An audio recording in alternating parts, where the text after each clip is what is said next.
I want to show you how to test for independence using conditional probability, or at least what conditional probability does to independence, basically how they're related.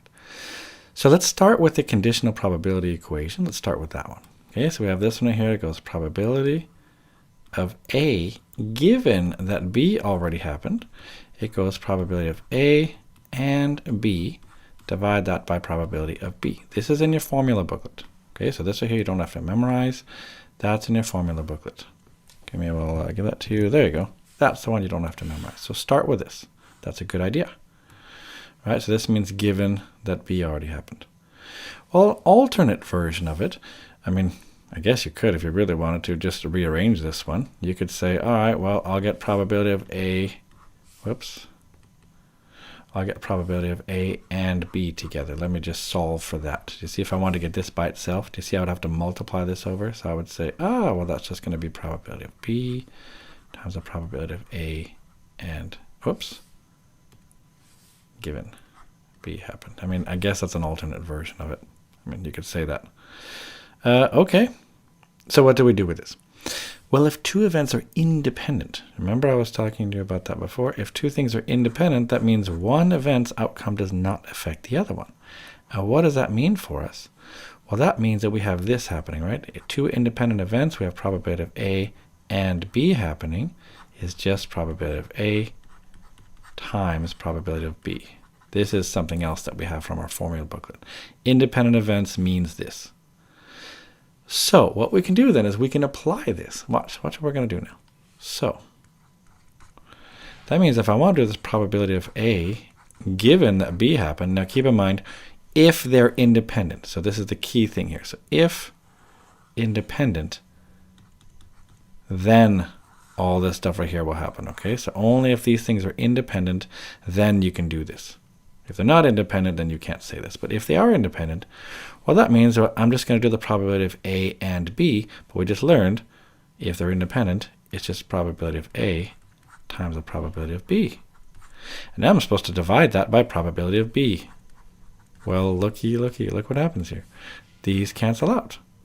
So what do you have? You have this conclusion then that probability of A given that B already happened is just the probability of A. That's a conclusion we can make. Okay, so this is an important conclusion. Let me put it all on one page. So for independent events then, that's going to mean then that probability, I'm just going to rewrite it here because I want to compare to something else here. It's just going to be the probability of A. That's going to be the first sort of key thing we can say here, is this one. Okay. But what are we going to do with this? I mean, I think this might be a good idea is to do something else with it. Maybe we'll start with this. I'll say, and we can also say that probability of, let's say we wanted to do A given that not B happened. This is not B. Okay, so the probability of A happening given that B didn't happen.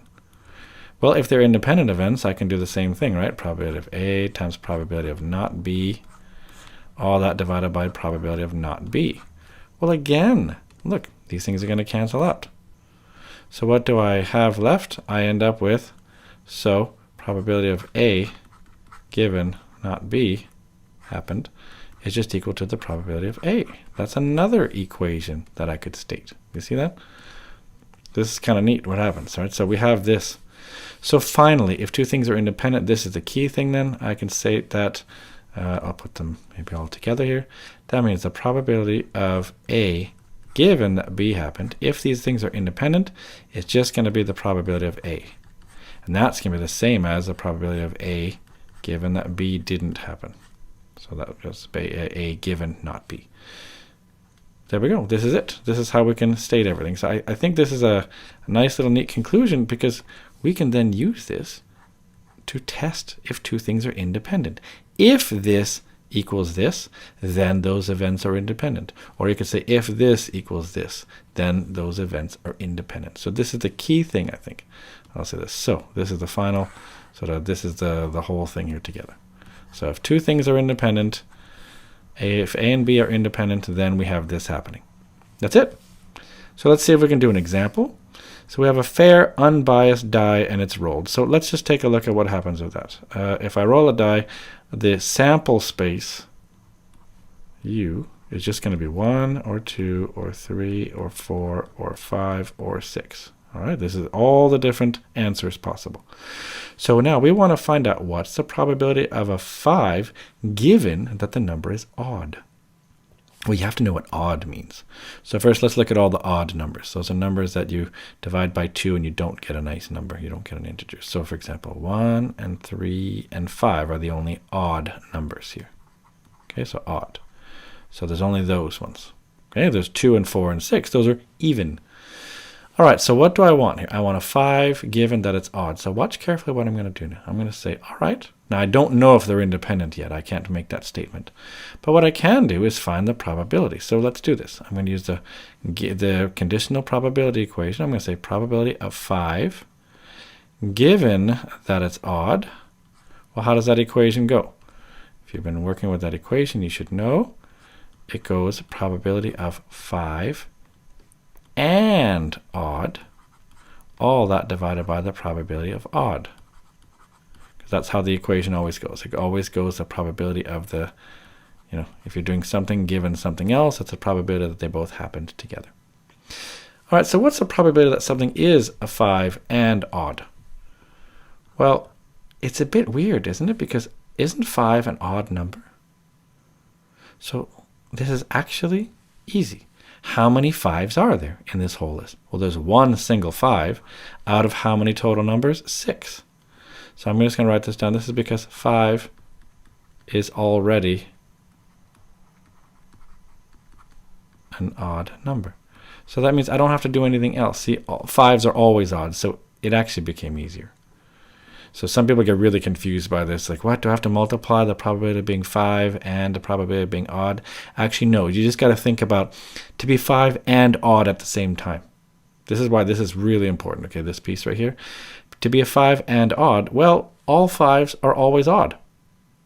So the probability of both 5 and odd is just the probability of a 5. So this is the really important part, that 1 over 6. All right, what's the probability of something being odd? Well, there are there's 3 odd numbers out of 6. So really, I'm going to do 1/6 over 3/6. Let's do that. So what happens when I divide a fraction by a fraction? Do you remember? I multiply by the reciprocal. So I take this and I flip it. I make it 6 over 3. All right, what happens then? Well, the 6's cancel out. Boom, boom.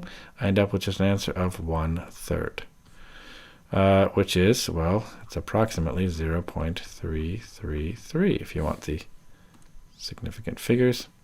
So there we go. We've found our probability of getting a 5 given that it's an odd number. It's just 1/3. Okay, so what does this do for us? What are we trying to do with this? Well, what we can do is, can I do this right? Yeah, there we go, good. So what I'm going to do now is take a look at this. Are these two events, rolling a 5 and getting an odd number, are they independent? Well, I mean, you could answer it one way, kind of directly. You can say, are they independent? You could say no, since, maybe I'll write it like this. So you can just do it with one explanation, right? You can just say, no, let's do it like this. Since 5 is always odd. So you can say it that way. That could be one conclusion. You could say that. It's a little bit lazy, but you could actually do that on an exam. That would be fine. Maybe a better way, so I'll say or. You could do it formally.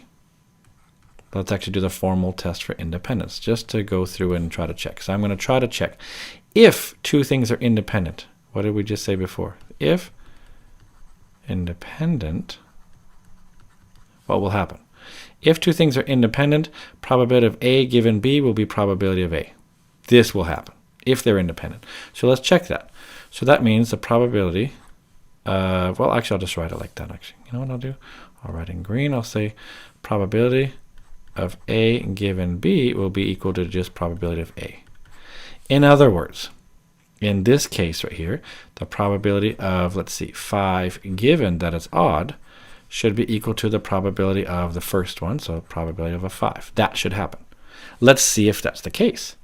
Did we find the probability of a 5 given that it's odd? We did. Look, we did that actually above. Look, we know this. We know this. This is right here.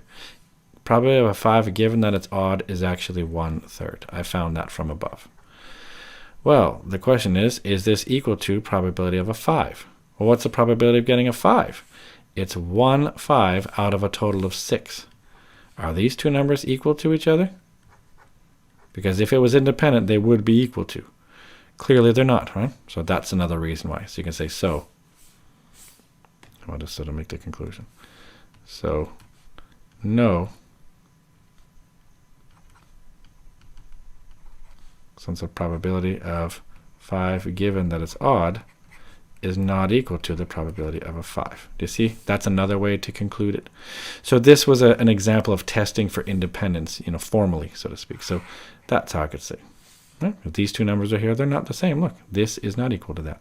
If they were, it would have worked. That's it. That's how we can use this probability to test for independence, which I thought was actually kind of neat.